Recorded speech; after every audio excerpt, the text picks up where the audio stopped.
given us this buffer chair? Well, because they know my character. They know I'll steal. All right, well, this gentleman needs no introduction, but that's partially my job. So, ladies and gentlemen, let's hear it for Creed! Thank you. We're a small but mighty crowd. And don't put anything in my mouth like that I didn't say. Don't make up foul, grotesque things. Just tell them exactly how I say it. Thank you. Yeah. Do we need to give any examples of foul things? No, just so we know what it looks like? They've already seen me do enough. So you've been busy. You're getting ready to go on tour. I'm going to do some shows in Los Angeles, Santa Barbara, by Napa, and then I'm off to Europe, Scandinavia, England in September, October. Very excited about that. Then New Zealand and Australia. I'm going to play my music in February. And then I'm working on 2 films in Los Angeles at the moment. And I just finished a thing on Hulu called, I'm a busy boy, you're right. On a Hulu called Into the Dark. It's a Blumhouse horror film. And it's a 90-minute TV movie, and it's called Culture Shock. And with Martha Hagera and Sean Ashmore from X-Men. And it's pretty attractive. I think the reviews were good. You know, people seem to enjoy it. I play a really bad guy, but that doesn't surprise you guys, I know. Yes. So when you're finding that balance between doing your music and TV and film, how do you sort of decide between projects when you have the opportunity to do all of it? No. Generally, we know about the tour. We book. See, if I book a film, then I have to be there. I have to be there for the film. But if there's a pause, a week, 2 weeks, at least 2 weeks, I have to go out to do it right. But if there's 2 weeks to a month, then I go, and there's nothing, no films booked. And I'll say, okay, we can go and we can do that. But they have to be done. This has to be done months and months ahead of time. So I have to know literally 6 months ahead of time what I'm going to be doing. The last minute things are few and far between. It happens. It happens for films and TV shows because at the last minute they'll say, can you read for this, or someone. I just got a Fred Willard movie that he couldn't do, and so that turned out good. That happens sometimes, you know, people like that.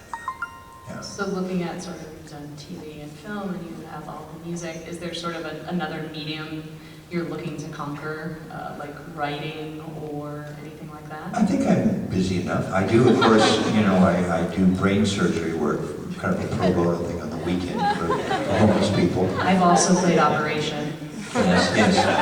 And I worked on you, I believe. You what? Yeah, I did a little work on your frontal lobotomy. Thank you. Yes, Thank you for yes. that. I only cry 1 hour a day now. But that's just something I do. People don't know that about me, that I'm very facile with my hands. I'm just going to let it hang for a second.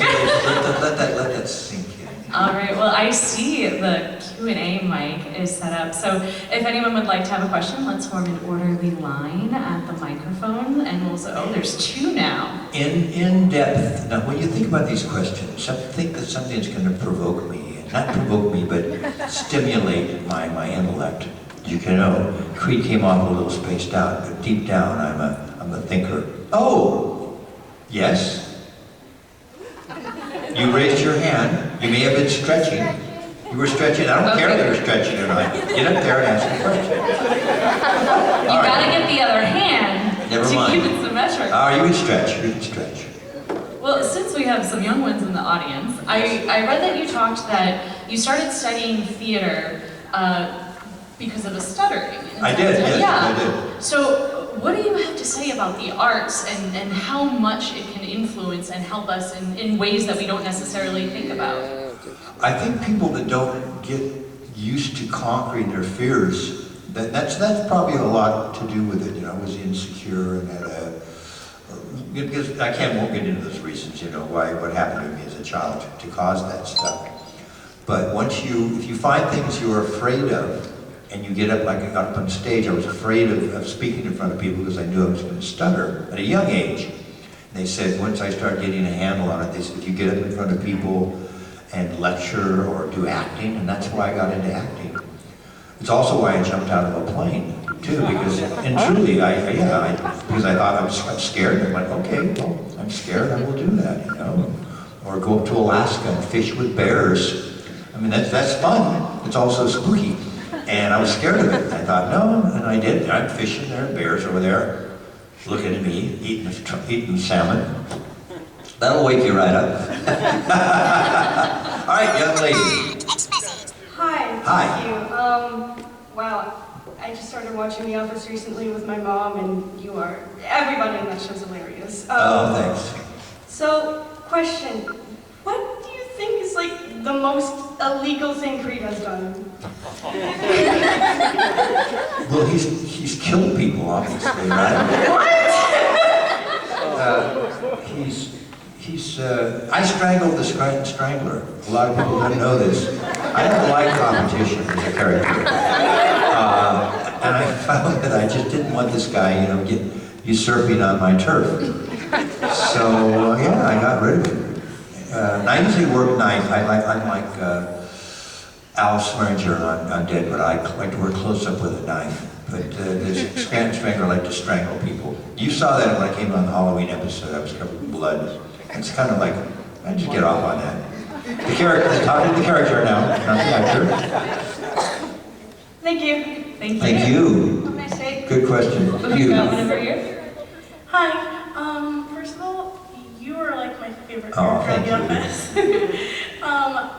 I honestly, like, I tell my friends all the time, I'm like, they should have done like a whole like spin-off on like your character. Like, I think that would have been hilarious. But my question is, what was your favorite moment on set? Wow. There's been so many. The first one that I remember is when I did the Halloween scene where Michael tries to fire me, and I get Devin fired. So that was like the Rubicon for me. I had to cross this vast expanse as an actor to be accepted on the show. This was my audition, truly my audition, to see if it was going to stay. And we aired on Thursdays, and so Friday morning I'm at craft service having a coffee, and John Krasinski and Rainn Wilson see me as they're walking on the set, and they come over here and they both grab me in a big bear hug and say, "Creed, you knocked it out of the park." I did like that. I almost cried. I was so pleased. I thought, okay, this is it. That was a big moment for me. Yeah. But as far as episodes, probably playing the manager, and the Bobati, yes, and all that. That one. And then playing my song, All the Faces, at the finale. And I wrote that song. You must know that, right? I did write that song, yes. Thank you so much. Yeah. We answered a lot of questions with that one. So we hear a lot about, is there going to be an Office reunion? Is there going to be, anything that comes out? No. So here's my question for you, though. I didn't say no about the show, I just went, no, generally said no. Okay. Because we're seeing a lot of sort of reboots of television shows. Mm-hmm. If they're a reboot of another show that you could be on, what show would you want to hop on as an actor? Deadwood. Yes. Deadwood, my God. I think I could probably fit in Breaking Bad. I could definitely, my character would work right in there, I think. Just Absolutely. We're just putting that out to the first. All right, yes, sir. So I didn't know that you stuttered until now, and I actually stutter. So my question is, how do you get over, the fear of wanting to speak but stuttering, also wanting to get into the entertainment industry? So Okay, this is great, man. This is great. Here's my story. I got to the point where I had so scared of talking in front of people, and I had a very quick mind. And we know this now. But at the time, I'd hear the answers right away. Boom! I knew the answers, and the other people in the class were not getting it. And I'd go, and so I reluctantly raised my hand and try and go,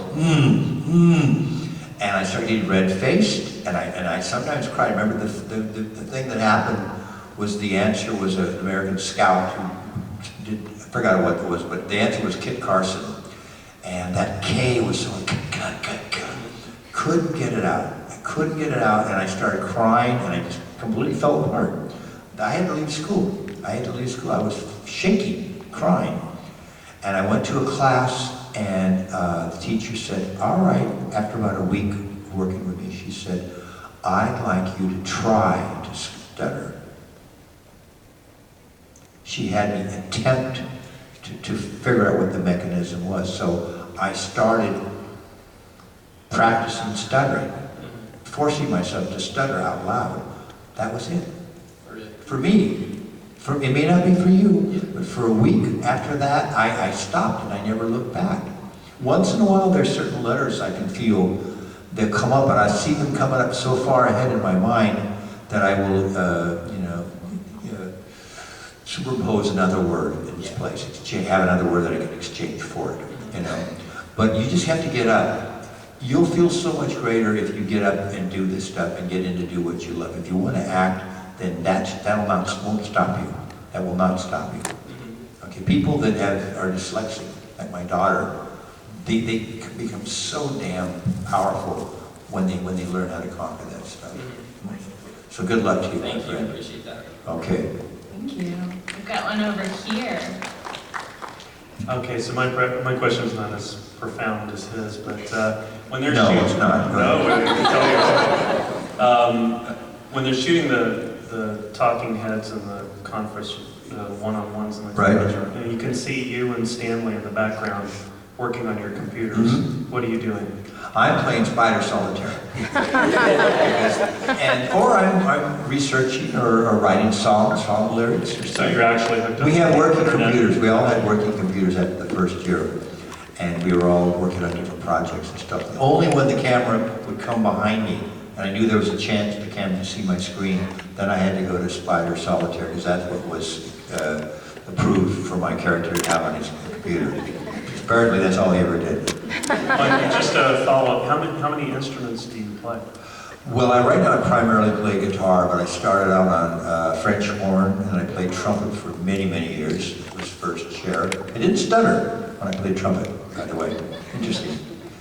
Except when I went, that part. That's not even funny. I'm with my friend here. Play a little mandolin, but mostly guitar. But once I heard the electric guitar, my grandfather showed me how to play acoustic guitar. Once I hit a chord on electric guitar, that was it. I went, okay, I was in Nirvana. I had an epiphany that that's what I was going to do. That's what I'm still doing it. I'm on my 9th studio album as we speak in Los Angeles. Thank you. It's pretty great. Pretty great to keep working. Thank you, sir. Who was the Scranton Strangler? Well, he's not anymore, as I told you. And he's just some guy that was just a schlub of a man. And he was easy to kill. He's just so below my status that I'm not going to mention his name. So, beyond with you. Yes. I was just going to ask, but you already answered it. The factor that the studying did not affect you playing those wood instruments that you do so well? No. But obviously, and by the way, too, when I sang songs, I didn't stutter when I sang. But there's a lot of entertainers that do that. It's a weird thing. Okay, because I was just, because like when you're in Playboy After Dark and some of those other things you used to do, I never noticed that stuttering. So when you said that, I was just really interested. No, but I haven't stuttered since I was in grammar school. Yeah. Yes. Coming as someone who is studying to be an actor and is like aspiring to get into the business, do you feel like that you have to move to like New York or Hollywood to get started? No. It helps, of course. You need to be where you can be auditioned and stuff. How did you get started? If you've got real talent, real intrinsic talent where your soul is screaming to get out, to do what you have to do it. You have no B plan. See, I didn't have a B plan. I knew I was always going to play music and act. There was nothing else that I could have done to make me happy. So, as I think I mentioned before, I wrote, people know this about me, I wrote that character, I wrote the Creed character. I used all my strengths and also my weaknesses. So if you find your personality, you have to know who you are as a person, know where your strengths and your weaknesses are, and write a character out. Write a character that really fits you. It's to a T. Have someone film an hour's worth of stuff or more. Then have someone you trust edit down to the best stuff. Then you send that off to an agent. And hopefully that will get you started. At least it's better than, going to LA or New York and not knowing anybody, At least give that a shot first, I would say. It may or may not work, but that's what I would do. Thank you. Of course. Over here? Hello, very honored to meet you. You're my favorite as well. Thank you. Just wanted to ask you kind of a two-part question. First of all, I'm always dying to know, my daughter and I, you guys improvise a lot on the show. And when it was your birthday for the peach cobbler, first of all, do you really like peach cobbler? I love peach cobbler so much. We had to know. I can't eat it anymore. Need to know. And did you guys improvise the skip around the room? I'm sorry, but that just seemed like something. Well, that was, You just yeah, did that's on the fly. that's true. We always say we don't improvise, but I don't. It just says, Creed dances around the room. So I did that. Also, when it said, when I was the manager and I go, it says Creed speaks an unintelligible language. So apparently I did improvise that, yes. Okay. All right, I can give you that. I had to know. That's one of my favorite scenes is when you do that, and the cartwheel. Skip around the room.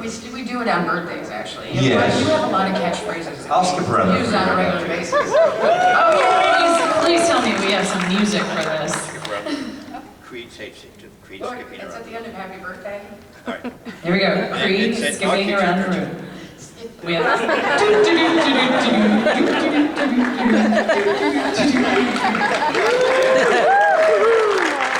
right. Thank you so much.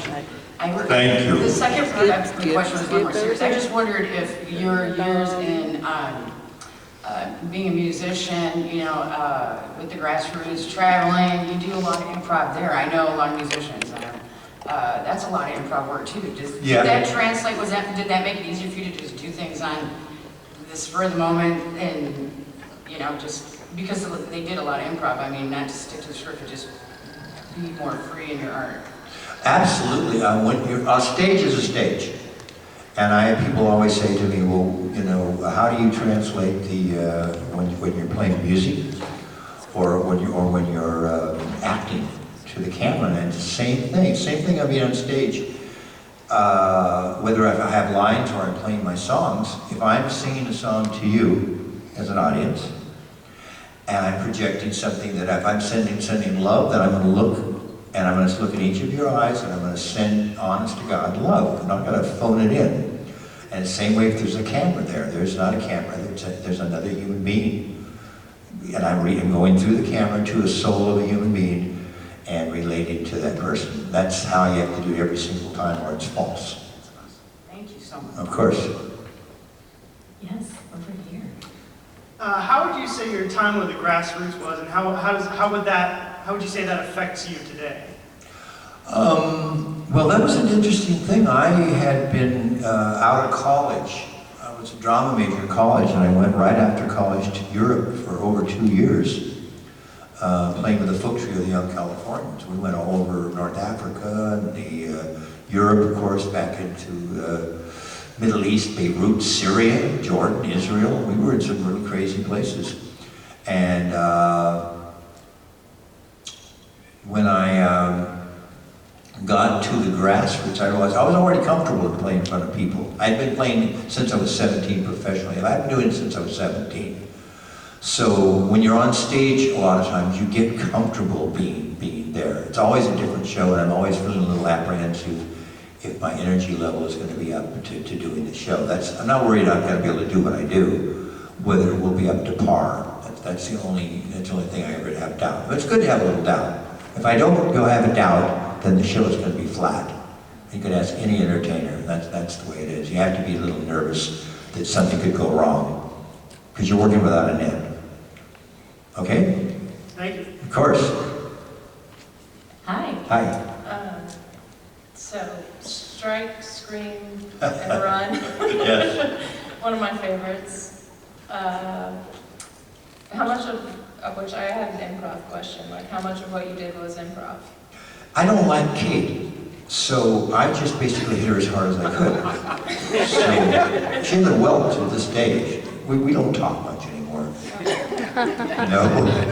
That's exactly what it was said. It was said, I hit her on the back of the head, I do this stuff, Did you really hit her? Did I hit her? Yes, of course I hit her, but I hit her, we practiced it, so I went to Kate and said, okay, she said, you can do it harder, how about like that, boom, but enough to get fast and come in like that to hit the hair. So it's all, you know, smoke and mirrors, guys. So it's getting the hair like that and you stop, you go whack, and you don't hit, I'm not gonna hurt her, but I'm gonna come whack, she goes like that, and then I go, I follow you on Instagram. How's your hand doing? my hand, oh yes, ladies and gentlemen, I broke my hand at a Comic-Con at a Q&A just like this. And there was a curtain, and they said, here he is, Creep Bratton. I walk up and I go, hello! And the curtain had wrapped around my ankle and went right down, bam, fractured the metacarpal. You can see, if you can't see or not, but it's still a little swollen. It's still healing up. I got a little nervous when you started skipping. Yeah, well, I was nervous too, just walking. If I had realized that, you would have entered the stage surrounded by pillows. Kind of like the Glass character, right? Mr. Glass to you. Hi there. Well, first of all, I've been a fan since the show came out, and I actually grew up watching the show, so it's an honor to meet you. So one of my questions is actually comes from a filmmaking perspective. I'm a filmmaker. So coming from The Office is more of like a documentary type of feel. Yes. How was working on that and then working on like a more big budget film set? Well, there's just more cameras. There's more sticklers for hitting your mark. Because we were gonzo, like we knew generally where we were, but we didn't have marks. We had two cameramen with their cameras on their shoulder like this, walking around, and they both of them worked on Survivor. They'd been back in the jungle, so now a lot of people don't understand that the camera guy is just as important as the writer or the actor.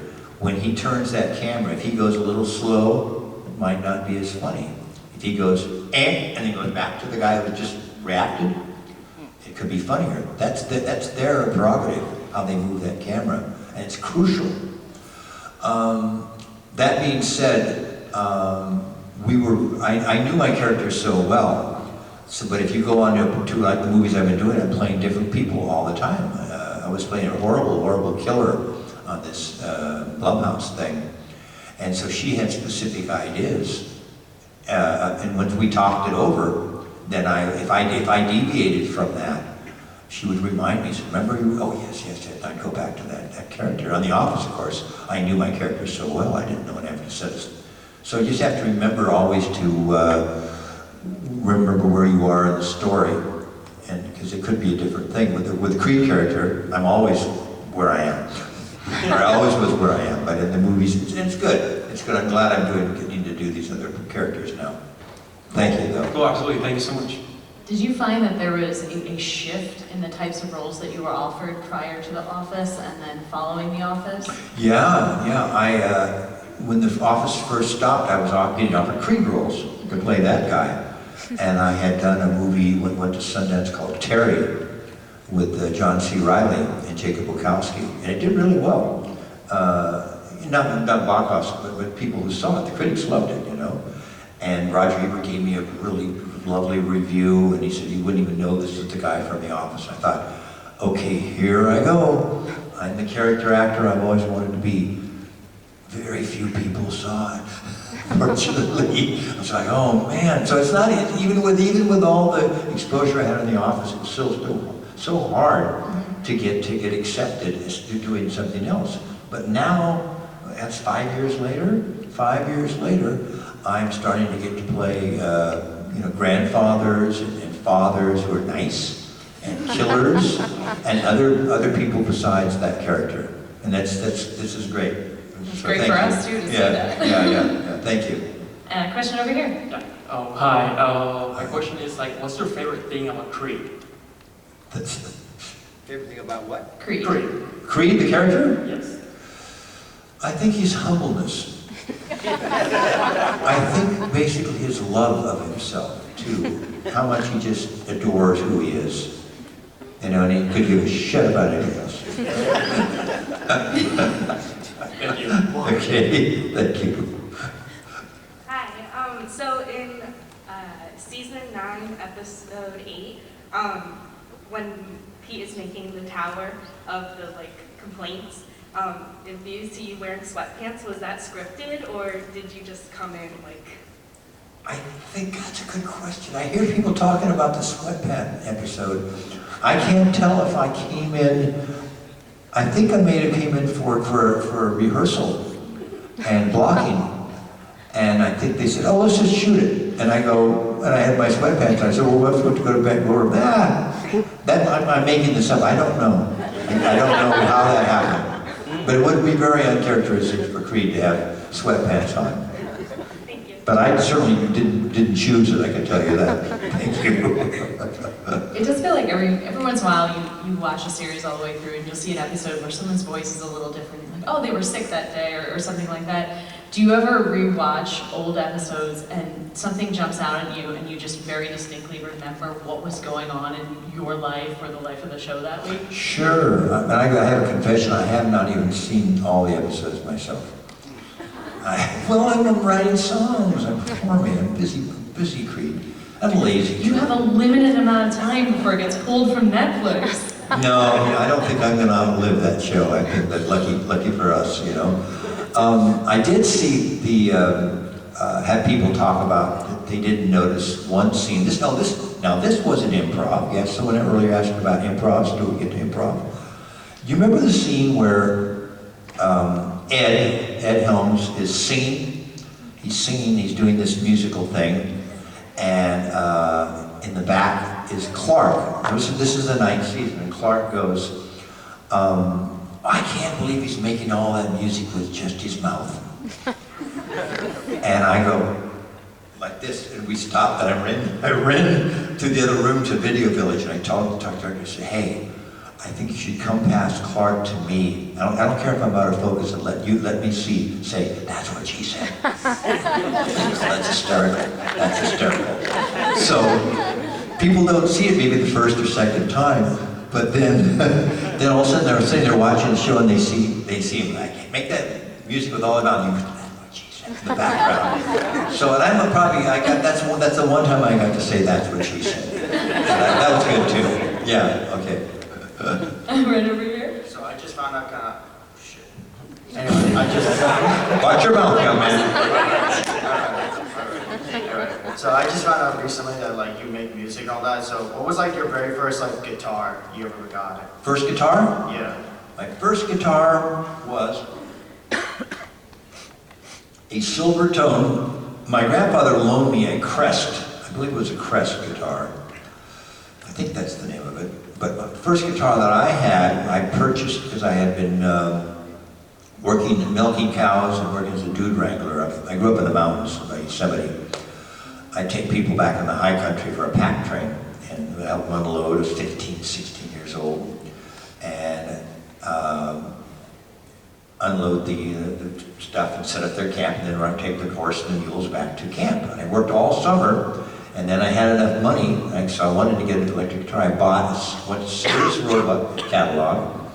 Up in the mountains, the truck comes driving in one day to the ranch, drops off this electric guitar. The silver tone guitar had a case, and inside the case was a little amplifier and a speaker, and 2 knobs on the outside of the case, inside the case rather.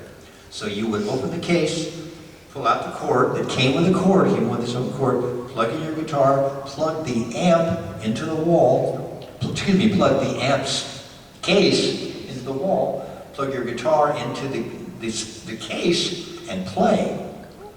And that's the one that went, oh my God.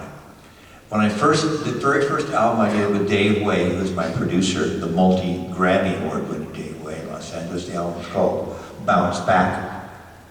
I'm singing a song called change that channel now.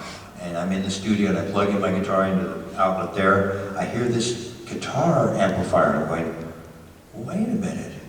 And I walk over to where the console there, the isolation room is, where the amps are set up. My amp was set up, and there it was. He looked at me and went, there you go. That's your old silver tone guitar amp speaker. He did that for me for that first song we did together. Pretty cool. So as someone that's an actor and a musician, when you're writing songs, do you, in your mind, start to visualize how you would do a music video for them? Because looking at your music videos, there are all these like not high concept, but they're very conceptualized, and there's a story to the video as well. Yeah. How much involvement are you, as you're writing and thinking about those things? That's retrospect, after I heard the song. When I'm writing a song, I can't even say that I per se sit down. I don't sit down to write a song about a subject. I'll pick up my guitar, or I walk in, going in and doing something and cooking some food, and the guitar will go, they're women. Musical guitars are women to me. They call, I need you, I need the Creed love. And so I'll go pick up the guitar and a song will come out. And literally that's how it is. I'll pick up the guitar and a song comes out. It's a marvelous thing that happens to me. But there's a lot of songwriters like this that you could say, I don't want to sound too esoteric or metaphysical, but it's channeling basically. The song comes out. And 2 years later, I can be singing the song on stage or hear it come up on somebody's playing the song, and hear it in the background, and went, that's a message to me about how I should live my life. Or that's a message to me about how I was suffering when I broke up with that woman that I love so much. But I don't know it at the time until later. To me, it's still a fascinating process, how it works. Absolutely. Yes. Yeah. If you can go back in time to your younger self, what do you say to your younger self? Well, really, I couldn't change much, could I? Because I think there's a destiny involved with everyone.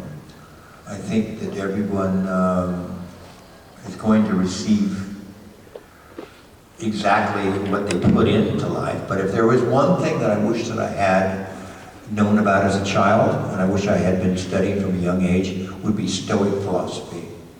I believe Stoic philosophy would have saved me a lot of hardships. It might have changed there might have been a paradigm shift in the way my career went. So I don't want to change anything because here I am.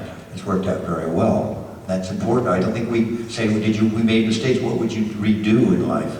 No, that's part of the growth. Making mistakes is how we learn. Adversity is how we get better. That's part of the deal. But I do think that Stoic philosophy would have helped me because I'm into it now, and I highly recommend it to anybody out there wanting to improve. Thank you, though. That's a good question. Thank you. Hey, I was wondering what your favorite cold opening to shoot and to watch. Wow. I'm Brittany, bitch. Steve Carell drives up with that. Oh man, that was a great cold opening. And of course the one where we're singing the musical, when we're singing the song and it ends up with the fall. That was amazing. That was an amazing scene. That was pretty hard to beat, that cold opening. Thank you though. Thank you. Yes, over here. Hi. I've always wanted to know, who is your worm guy? Bert Jakowski.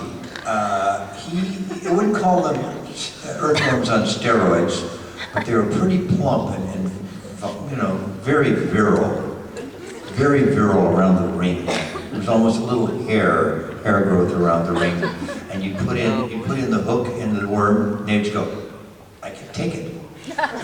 They wouldn't even squirm. They look forward to it. So you want worms like that.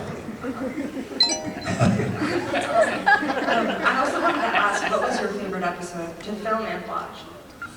Oh gosh. Well, for watching, I loved it. Even though I wasn't in at the dinner party, still, it's a classic.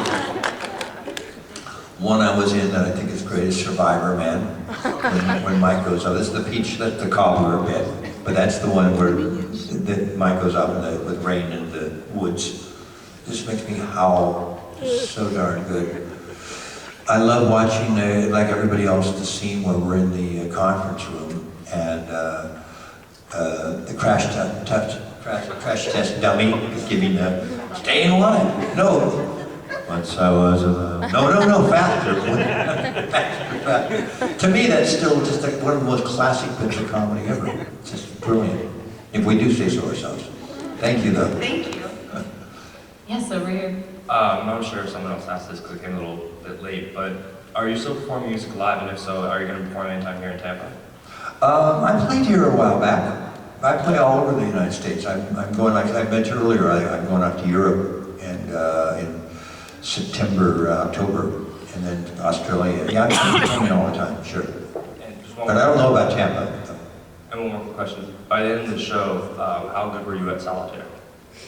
Solitaire? It's rigged, that game. They cheat. They really do cheat on those monitors. And I hated it. Thank you. So you just played it for the show? You just played it for your show, for your character? Yes. Oh, I don't play it. No, God. When you're on tour, do you have the time to sort of see the sights while you're there and take it? No, we get up early and we drive all day. We get there. We generally just drive right straight to the sound check. And it's not a long one, but I have to have a sound check. I have to be comfortable and walk on the stage and know where I am. I know my surroundings. I don't like to walk out to a cold stage. I don't know. And I need to hear it. I need to know my guitar, my voice is going to sound good. That being said, it's always different when people fill up the room, but I used to have to fight to get a chance. Then you go to sleep, get up the next morning and go. So no, you just basically, you see it when you're driving. And if I'm not sleeping in the car, then I can see stuff. I remember going through Canada, the Rockies was inspiring. I saw elk and Rocky Mountain sheep and Canada up there in the Rocky Mountains is pretty amazing. Yeah. Yes, sir. Hi, my name's Steve. Can you tell me about the experience filming The Ghastly Love of Johnny X? How much fun was that? That was really fun. Paul Williams was supposed to play the Mickey O'Rourke character. And Paul had scheduling difficulties. He couldn't do it. So Paul Bunnell was a big fan of mine from the show, and he asked if, and I was still on the office at the time, asked if I could get away, and I loved it. I thought, oh my God, I get to sing, and this is a hoot. And in my mind, I have to say, I thought it was going to be like a Rocky Horror Picture Show. And it may still be. It may still be. I don't know. It's been the clock's running out on that one. A little bit. It's really running out right now. But Paul's out there still taking around to festivals and stuff, like that. That was so much fun. Although we didn't get a chance to do a lot because, as you know, we shot that in Super X, right. Triple X rather. The last black and white film, this Kodak black and white film on the planet, this high resolution black film. He bought up all the short ends, and he shot the film with that. So when I did that one musical number, that was it. And that one speech I did, I wanted to do more, and we didn't have. Just didn't. That's awesome. Just didn't have time. That's difficult because I wanted to do more with that character. It was okay, but we could have done a lot more if we were doing it now and could have shot it. Maybe not. Right. It looks great though. It looks great. I enjoy it. Oh, thank you very much. That was fun. He was fun to play. Yeah, thank you. Thank you. All right, we got a question over here. Yeah, you might have answered this already because I came in a little late. But 2 questions. What made you want to get into doing the acting thing? Like, what was it inside of you made you want to do it? And do you remember how difficult it was for you to get into SAG? When I saw, Jack Benny and Jackie Gleason and Western people, Western heroes, like Tom Mix. Now, I'm my age. I came from the Hopalong Cassidy, Tom Mix era. That's how old I am. Right away, I said, okay, this is what I want to do. And I knew that at a young age. I got my SAG card My first film was 1964 in Israel called Cast a Giant Shadow. I was a British soldier, but it's it's a little brief thing there. Trying to think, it was Kojak, The Night Stalker, or Quincy. It was one of those. I had done a play I was doing a play in the Odyssey Theater in Los Angeles. Bo Bridges, the actor, was directing it, a good friend of mine. And an agent saw me, and he liked what he saw, so he brought me in his agency, and right over, back in the day, I just found, he said, I got your part. You're gonna work on Quincy. You're gonna work on Kojak and the Night Stalker. So I just went off, so it wasn't hard for me. I just went off and did my part, and I got my card. Yeah, but it's a great thing for an actor to get your SAG card. That's a big deal. He's right.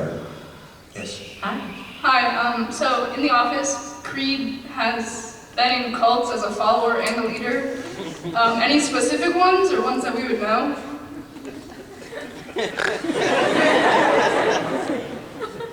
The dark purple veil of Siddhartha.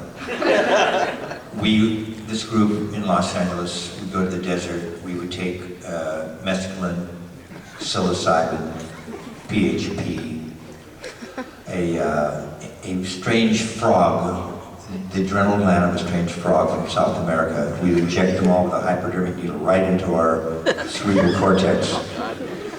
And then we would just sit there and just, I don't remember much about it. I don't remember much about it at all, but that was the one that I know was the weirdest. Thank you. Thank you. Yes, sir. Hello, hello. Hello. Hey, Creed, first of all, I just want to say you're the man. Yes, I am. Thank you. And, great question. Thank you. Well, okay. And then the other thing is, because you were mentioning about the Stoics, and I've been reading Marcus Aurelius lately. Yes. And I was just curious if you had any other recommendations. Oh, yes, Seneca, Epictetus. Those guys are just right up there with Marcus Aurelius. Just a quick thing, Stoic philosophy is basically the thing, what we see, appearances are not always what they seem, it's how we react. This gentleman probably knows, it's how we react to appearances. People get excited so much about the news and all this stuff, but most of it really doesn't mean anything to us personally. It's how we are affected by it. We don't have to be affected by negativity. We can look at bad things that happen all the time and go, yeah, I can take it or leave it. And if we don't take it, then we can go on and do something positive with our life. So that's in a nutshell. Thank you very much. Thank you. Thank you. Yes, sir. Hi, my name is Nixon. So Creed, Bratton, can you tell me what you know about Northern Lights Cannabis Indica? Yes, Nixon. Thank you. I smoke it. That's all I really know. Thank you. Hi, over here. Yes, hello. Are you the guy that works on Stranger Things? And that's a compliment. If so, we have a song request. Yeah.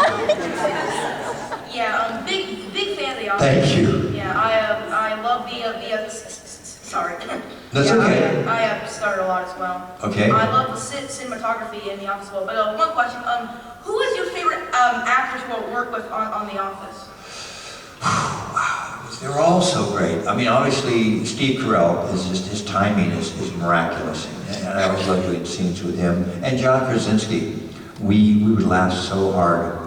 The scene with the cobbler and Telangela and all that stuff. John directed that episode, and he said to me, he said, I think we should do this like a David Mamet play. And if you'll notice that episode, the camera's right in on our faces, which is normally we don't do on The Office. Well, we shot it as bam, bam, bam, bam, bam, bam, bam, bam, really fast, back and forth like that. And he stopped laughing, he started laughing, what do you keep laughing? He said, you're spitting, he said. I had this spit, all right, tell us, bubbles of spit. I was so excited about getting into this thing. But he was fun to work with too, you know. Yeah, I think Steve and John were the ones. And Ed, I like working with Ed Helms too, because he's a great guy. Thank you though, man. Well, thank you very much for Of course, thank you. I'll have a pistachio with almonds on top, please. Okay. More about Stoicism. How and when did you discover it? On the road, listening to a podcast. Tim Ferriss. Tim Ferriss is a big advocate of it, and we listen to Tim Ferriss stuff all the time because you learn something on the road. And he brought this thing up, and he mentioned a few things. So I went and got the Meditations, the Marcus Aurelius book, and it was this was years ago, and it was a life changer. Yeah, and I still read. I read the Daily Stoic now, and I reread these things all the time to ground me. I'm totally a major advocate of it. Thank you, though. Thank you. So you've mentioned sleeping and you've mentioned podcasts. What else do you do to sort of pass the time when you're on these long trips from location to location? I eat and I go to the bathroom. I change my clothes. I have a wart that I scratch at right here on my hand. It's a lot of fun. Sometimes we'll just pull into a strange place. I'll just talk to the locals, you know, and wherever we are, I'll pick up the accent of wherever we are, and I'll start doing the accent. It drives my tour manager crazy. He said, "Enough, give it a break." How are we doing on time? We have 5 minutes. 5 minutes. So if you have a question, get out there now. I'm going to go there asking a question pretty soon. Yes, sir. Hi. I wanted to say I love your character in the Joker scene on Halloween when you just as Joker. My question was, how do you, as an actor, prepare for each role differently, especially as Creed in The Office, and how has that changed as you develop the actor? Well, as I told everybody before, I wrote that character, so he is, obviously you can tell by now that I am not that character per se as a human being. I'd be in jail if I was. But I'd have to go, sometimes Rain would do this too, sometimes we'd start saying, okay, let's go, and we'd go, wait, let me go, and I go, and I go, okay, now I'm ready. You have to go to the place that you know. There's this energy, there's a tone. Creed had a certain tone, and I couldn't play him like this cool, raw guy. I couldn't do it like that, so I had to go to that character. When I played the bad guy, this killer, recently, I had to walk away from myself and think real horrible thoughts and go to dark places to make it real. If I'm looking at a child, and I can play a father now with a granddaughter, and this thing with Myra Sorvino and Sean Astin, a thing called Mayfield's Game. It's a kids show that I'm working on, film.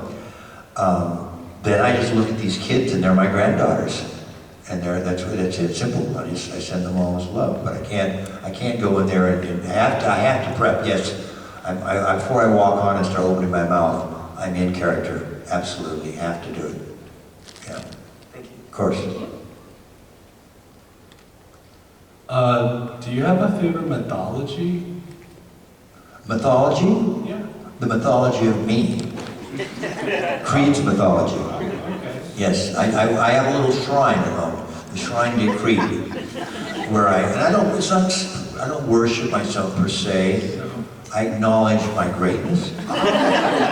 I burn a little incense, you know, just between you and I may sacrifice a small amphibian at times. They don't feel the pain as much as the larger animals, so I think that's okay. Yeah, but it's all about me. Thank you. This all seems very healthy. This is healthy for kids, I think. Yeah. They'll learn a lot listening about Creed. Absolutely. So you're getting ready to go on tour. Yep. You've got the Hulu coming out. You're filming a movie. I'm filming two films. 2 films? Yeah. Is there anything else you've got going on that we want to put our ear to the ground for? I think that's probably, I'm trying to think of what else I've got going in the future that's happening. Nope, I'm recording my 9th studio album, I told you that. Yeah, recording the album. And I do have an album out now called While the Young Punks Dance on Mega Force, but you can just get it on Spotify or Amazon or iTunes. And I think it's my best work yet. It's very introspective, and the lyrics are very plangent and personal. And I love this album, actually.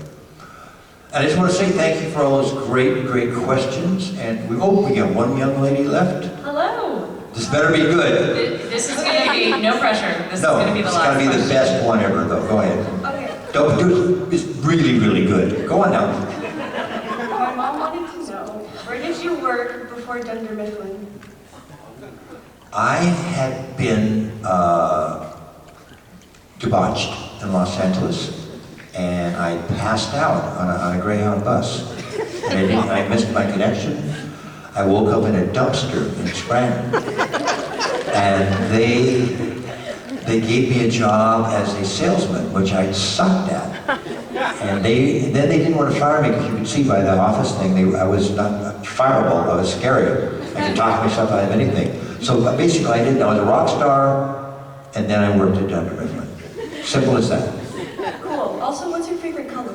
Color? Did you really ask my favorite color? It was on my mind, I'm sorry. It's okay. Well, gosh, wait, what's your name? Mandy? You had to think about it for a second. Oh, I love them both. Can I give you two? Oh, yeah, sure. Okay, I just love these colors. Mauve and puce. Just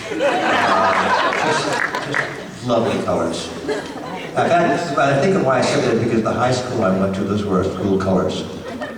And I can remember the cheerleaders going, "Go, mauve and puce, mauve and puce." It's amazing. Anyway, thank you so much, everyone. Thank you so much, Creed.